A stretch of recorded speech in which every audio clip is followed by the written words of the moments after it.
কিছুদিন আগে আমরা বিএনপির অনুষ্ঠানে গিয়েছিলাম। বিএনপি 31 দফা দাবি করেছে, আমরা নৈতিকভাবে 31 দফাকে সমর্থন করেছি। আমরা শুনতে পাচ্ছি সেই 31 দফা আন্দোলনকে বিএনপি সংস্কার প্রস্তাব দিয়েছে, বাট আমরা এখনো জানি না সেই প্রস্তাবে কি আছে।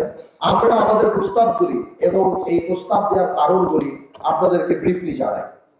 প্রথমে আমরা আর্টিকেল 2(1) নিয়ে কথা বলি, যেখানে বলা আছে ইসলাম ইজ দ্য স্টেট রিলিজিয়ন।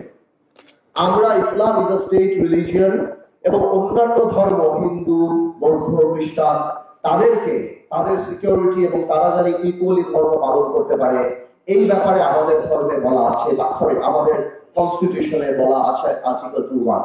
কিন্তু আমি মনে করি গত 20 বছর যাবৎ আধুনিকতার নামে, গ্লোবালাইজেশনের নামে কেন জানি আমাদের ধর্মকে বা কালচারের নামে অ্যাটাক করার একটা প্রবণতা অনেক বেশি বৃদ্ধি পেয়েছে। আমি এটা লক্ষ্য করেছি গণজাগরণ মঞ্চের সেই বিপ্লবের পর থেকে অনেকেই সেই গণজাগরণ মঞ্চের অবস্থানকে প্রেমিস করে, তার উপর ভিত্তি করে আমাদের ধর্ম এবং আমাদের মহানবী সাল্লাল্লাহু আলাইহি ওয়াসাল্লামকে বিভিন্নভাবে কটূক্তি এবং অপমান করার একটা পায়তারা করা আরম্ভ করেছিল। আমি মনে করি ইসলাম যদি স্টেট রিলিজিয়ন হয়ে থাকে আমাদের ধর্মে দেওয়া, তাহলে এই সংবিধানে যেখানে 90% মানুষ মুসলমান, সেখানে আমাদের হযরত মুহাম্মদ সাল্লাল্লাহু আলাইহি ওয়াসাল্লামের নাম থাকবে না, এটা আমি মানসিকভাবে মেনে নিতে পারি না। আমি মনে করি অনেক, আমি জানি অন্য আইনে আছে যে ধর্মীয় অনুভূতিতে আঘাত আনলে 2 বছর কারাদণ্ড, কিন্তু অন্য আইনে আবার এও আছে যে জাতির জনক নিয়ে কথা বললে 5 বছর কিংবা 10 বছর কারাদণ্ড। তো সেই ক্ষেত্রে আমি বলতে চাই যে আমার মহানবী হযরত মুহাম্মদ সাল্লাল্লাহু আলাইহি ওয়াসাল্লামের এই নামটা, ওনাকে নিয়ে কটূক্তি করাটা, এই ব্যাপারটা যাতে ডিসকারেজ এবং এটা করলে কি অপরাধ হতে পারে সেটা গুরুত্ব দেওয়া সংবিধানে থাকা উচিত। এতে করে সেকুলারিজম অ্যাটাক হবে না, এতে করে অন্য ধর্মকে ছোট করা হবে না। বিকজ আমরা এই ধারাতেই বলে দিচ্ছি যে কোনো ধর্মকে আমরা রেসপেক্ট করি এবং সবাই সর্বকর্ম আদায় করতে পারি।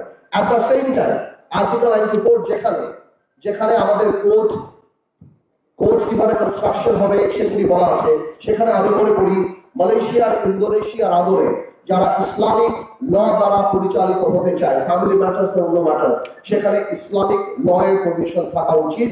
যারা ইসলামিক কোর্টে ইনভোক করবে তাদের যদি, যেমন এখানে সাকসেশনের ম্যাটার থাকতে পারে, উইলের ম্যাটার থাকতে পারে, ফ্যামিলি ম্যাটার্স থাকতে পারে, সম্পত্তি যেটা আপনার সম্পত্তি আইন বলেন বাজার, সেই প্রভিশনগুলি যদি কেউ চায় ইসলামিক ল দ্বারা পরিচালিত হবে, তাহলে ইসলামিক কোর্টের প্রভিশন থাকা উচিত। আমি মনে করি, শোনান একটা কথা বলি, গ্লোবালাইজেশন আর মডার্নাইজেশনের নামে আমরা আমাদের কৃষ্টি, কালচার, ধর্ম থেকে অনেক দূরে সরে যাচ্ছি।